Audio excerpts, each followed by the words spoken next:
আমার ইনবক্সে অনেকে মেসেজ করতেছে যে তোমরা দুই বন্ধু ভিডিও করো না কেন।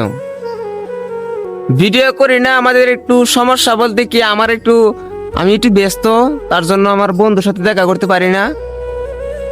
এখন আপনারা ভাবতেছেন যে কি ব্যস্ত, এমনি তো ভিডিও ছাড়েনি। ভাই এমনি ভিডিও ছাড়ে ঠিক আছে, কিন্তু তাকে আমি সময় মতো পাই না। তার বাড়ি হচ্ছে অনেক দূরা, আমাদের কাছ থেকে আমাদের দুবারা থেকে প্রায় মনে হয় 3 কিলো 3.5 কিলো দূরা হবে। হ্যাঁ 3.5 কিলো দূরা। আর তার এখানে যে রাস্তা অনেক ভাঙ্গা, মানে অনেক বাজে রাস্তা, ওইখানে আসতে তার কষ্টও হয়। তার জন্য তাকে এখন আনি না, কষ্ট হয়। এখন থেকে ইনশাল্লাহ সে আমাদের সাথে ইনশাল্লাহ তাকে নিয়ে ভিডিও করব, আপনারা পাবেন। তো যারা কমেন্ট করেছেন যে আপনারা দুই বন্ধুর কি হয়েছে, কিচ্ছুই হয় নাই। আগে যেমন সম্পর্ক ছিল এখনই তেমনই আছে। তো যারা ভুলভাল কমেন্ট করেছেন অবশ্যই এই ভিডিও থেকে শুধরে যাবেন।